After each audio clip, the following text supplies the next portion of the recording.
Welcome to this very special showcase Debating Matters competition at the Battle of Ideas Festival. My name is Mo Lovett and I'll be our chair of today's debate. We've got on the arguing for the motion, Birgit School, and Lizzie and Molly. Would you like to introduce yourselves? Yeah, so I'm Lizzie and I'm doing my year 13 at the moment and I'm studying maths, further maths, biology and philosophy and ethics.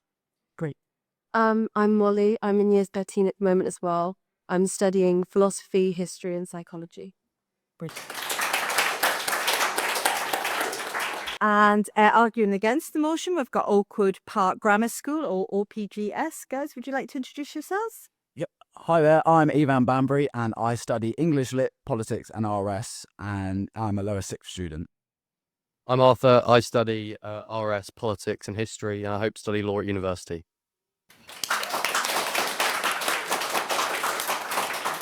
And as you know, this afternoon we'll be discussing the motion smartphones should be banned in the classroom. And it's a very topical subject. In fact, only this week, the Labour MP Josh McAllister, also a former teacher himself, has introduced a private member's bill into Parliament called the Safer Phones Bill, which, amongst other things, will make it a legal requirement for all schools to be mobile-free zones.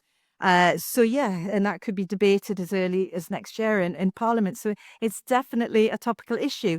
And here to help our two teams to get to grips with the issue, to push them to find their best arguments, to ask them really penetrating questions, bring out the best in them. I'm delighted to introduce our three judges. On my immediate right is Murray Hancock, who is co-founder and convener of the Brisbane Dialogue. So he's come all the way from Australia. Thank you, Murray.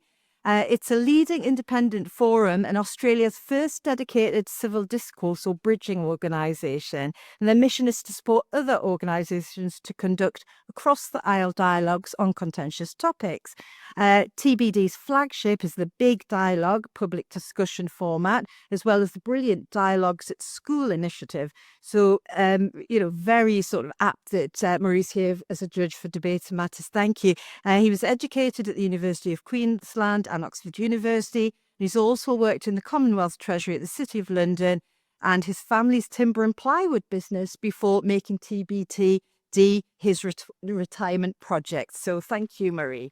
Next on my sort of far right, as it were, no offence, Effie, is Professor Ellie Lee. She's a researcher on family and parenting at the University of Kent. Among other things, her sociological research explores why everyday issues, for example, how women feel after abortion or how mothers feed their babies, turn into major preoccupations for policymakers and become heated topics of wider public debates. Very interesting. She's the author of Abortion, Motherhood and Mental Health, Medicalised and Reproduction in the United States and Great Britain, and co-author of Parenting Culture Studies. She's the director of the Centre for Parenting Culture Studies and regularly discusses her research in the media and public forums. So welcome, Ellie. Last but not least, in the middle is Stan Swim, who is the Chief Programme Officer of the Bill of Rights Institute in the United States, which exists to teach civics in America and equip students and teachers with the tools to live the ideals of a free and just society. Stan leads the Institute's education team. He's responsible for content, all teacher and student programs, as well as communication and marketing. And so we've got a real sort of international panel here. One thing you might not know about Stan, he's an avid musician. And when he isn't promoting civics, he's also a pianist, arranger and an orchestra. So can we welcome our three judges, please?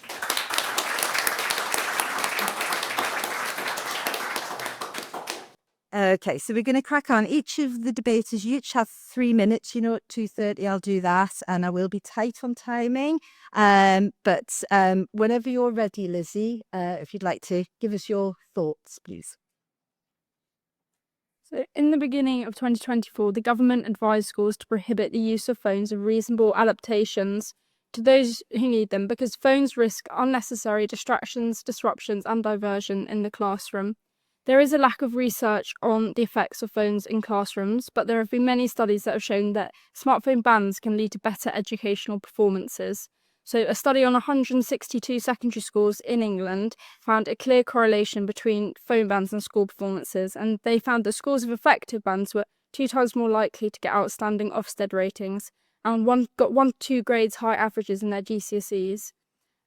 Another study of phone bans and English scores by Louis-Philippe Belland and Richard Murphy found that this increase was much more significant in lower performing students. So the phone bans have a real potential to reduce an educational achievement gap, which is really important and would help solve bigger, wider issues in our society. This has also been found in other countries too.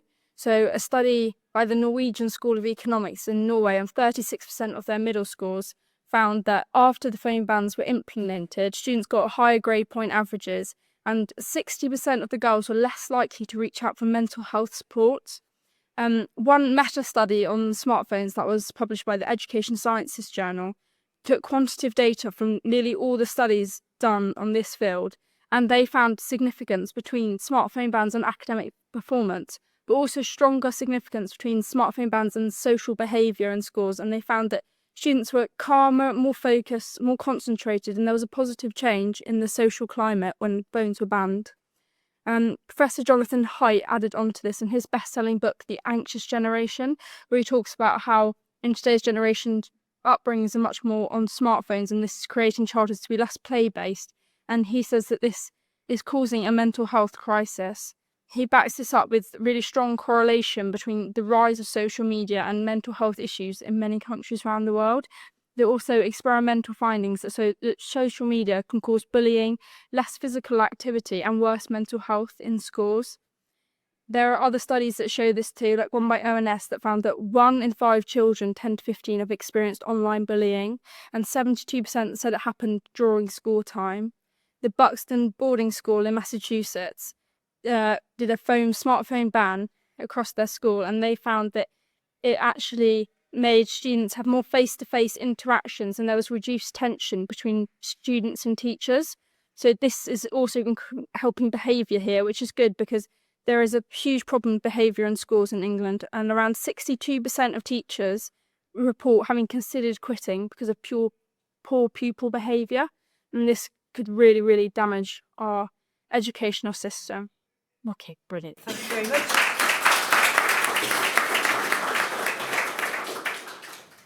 In your own time, This ban is a fallacy, a moral panic, a jump conclusion, akin to the past notions that TV could cause violence, radios lead to addiction, and poetry damage the youth.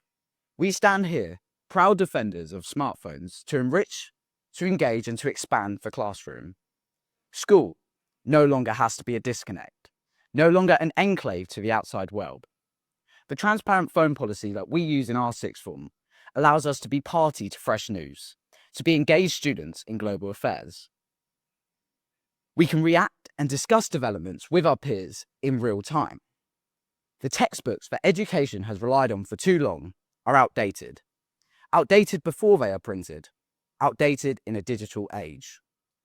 Teaching has changed now. Therefore, education has to catch up.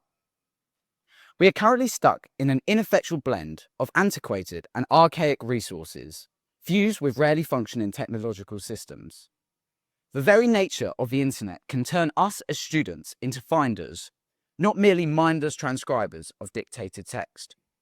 We have one more step to full empowerment: phones. Arthur, I, and countless experts reject the simplistic causal link between online activity and poor mental health. Removal is not an answer.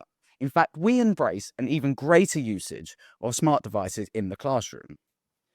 Banning these would have 3 adverse effects. Firstly, it would reduce the cultural, the economic, and the social capital of young people, particularly affecting the educational freedom of those from disadvantaged backgrounds. Secondly, it would lead to an increase in reckless, unimpeded phone usage, as devices would be given the same adulation as all of our forbidden fruits under prohibition. And finally, would produce a generation of passive, single-minded androids, untrained for a work life requiring digital proficiencies. How are we fulfilling the fundamental human right of education if we aren't preparing students for the reality of a working world? So where is the line drawn? If it is permissible to remove phones from an educational setting, will that soon extend to the workplace? Does it go as far as China's policy for removing phone use for under 16s to 1 hour a day? Will we end up in a situation where only an authoritarian government can decide when we have access to information? For our side, we refuse to be swept away in this wave of uncreative reactionism surrounding technology. We have to use its potential, not run away from it.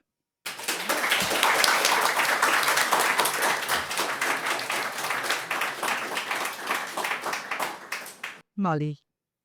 Smartphones are a distraction in lessons, even when a teacher is attempting to use them productively. A recent study from UNESCO has shown that it takes 20 minutes to refocus after using a smartphone, meaning the simple act of replying to a text can derail a third of a lesson. This has a long impact for students' education, as they'll be less likely to retain and understand the information taught. After observing his college class, Arnold L. Glass suggested that his students with divided attention because of phones performed less in exams, but it was not just those who were using their phones in class who performed worse, but also those around them. Smartphones are addictive. Because of the light and color involved, they can cause a release of dopamine, even without social media, which we do know is addictive because of the algorithm that's used. Abraham Zangin found that the heaviest phone users show diminished activity to their right prefrontal cortex. This area of the brain is linked with attention and self-control, and it suggests by having no limits on screen time for children, we're reducing their attention span and their ability to put the smartphone down, which is not preparing them to be successful as adults. However, social media, it does need to be discussed, because the reality is that if you bring phones into a classroom, they will not always be used productively. I've seen this in my classrooms, as I'm sure many of you have. Although we do accept that technology is important, and there is a clear need for a balance, banning smartphones in classrooms does not mean children will have no screen time at all or no experience with smartphones, but it does mean that there is a limit on screen time that allows more balance. A big part of education is learning how to use technology effectively. We believe that this learning can take place outside of the classroom by asking them to use systems like Teams or researching the news, which again could bring schools back to the outside world. And so we're not just focusing on textbooks. But also, we don't want to ban all technology from classrooms, but smartphones, tablets and laptops can work as useful tools in some schools. But as I said, the reality is that personal smartphones will not always be used productively. Sarah Owens explains that by removing smartphones from classrooms, you will relieve the stress and anxiety that students have of being mocked and photographed in the classroom. Again, allowing children to refocus on their learning by removing distractions. Globally, in 2023, 1 in 3 students reported being distracted by smartphones in classrooms. I don't propose a ban on technology. I don't think technology is bad, and I don't think smartphones is bad, but classrooms are for learning, and smartphones are disrupting that. Thank you. Thank you.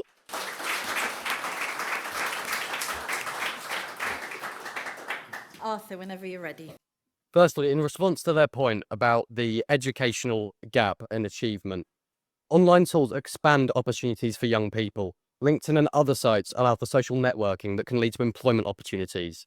It also allows for people from under-resourced backgrounds to communicate with company executives. This is only possible through online communication. Online learning also allows for students to engage more in different cultures and movements. Every student deserves the best education. Phones are a tool that enhance the level of education that is currently provided. 82% of jobs involve some use of technology in the workplace. Students don't want PowerPoints about online safety and learning coding. They want to learn valuable skills with the phone that they already have. The smartphone is now a commodity to 97% of 12-year-olds, so why not teach them how to use it effectively? Why restrict phone use due to tenuous concerns over an increase in bullying, when this link has already been disproved by an LSE study that found that incidents of online harassment and victimization were more common among schools that had banned mobile phones? For too long, the smartphone has been a scapegoat for the problems of modern society. The rise of poor mental health in young people is not due to smartphone use. The divorce rate is 42%, 136,000 young people are homeless, and 91% of adults' cost of living is increasing every single month. Banning phones in the classroom outright to solve the problem of poor mental health in young people is effectively breaking a window because you don't like the view. Phones and their apparent issues are just mirroring society. Phones are not just wrongly blamed, they're actively resolving issues through online mental health resources. Professor Candice Odgers argues that the digital technologies rewiring children's brains is not supported by science. Therefore, how can we make these rash decisions that could have devastating consequences in students' academic development? Online tools expand opportunities for young people, as previously mentioned. Having a phone gives students access to centuries of art, history, and culture. A textbook is simply one opinion. Teachers give valuable insight into subjects. However, students should be able to form their own opinions and own views through independent research on their phone in the classroom. Banning smartphones in the classroom will not solve the problem of overuse of technology. We saw in South Korea when playing video games was banned between 12 am and 6 am for under 16s, that internet use just significantly increased during the day. Introducing further use of phones in the classroom means technology companies dedicating further resources and further development to building accessible online services to further improve how mobile phones can be used in the classroom. Making schools more draconian by forcing students to hand in their devices as they enter the classroom cannot be the answer. Smartphones can no longer be blamed for our problems. Children need guidance on how to use their phones. This needs to be done practically in the classroom, not taught once a month in PSHE. Driving can be dangerous, that's why we have driving lessons. Education comes with practice, and correlation is not causation.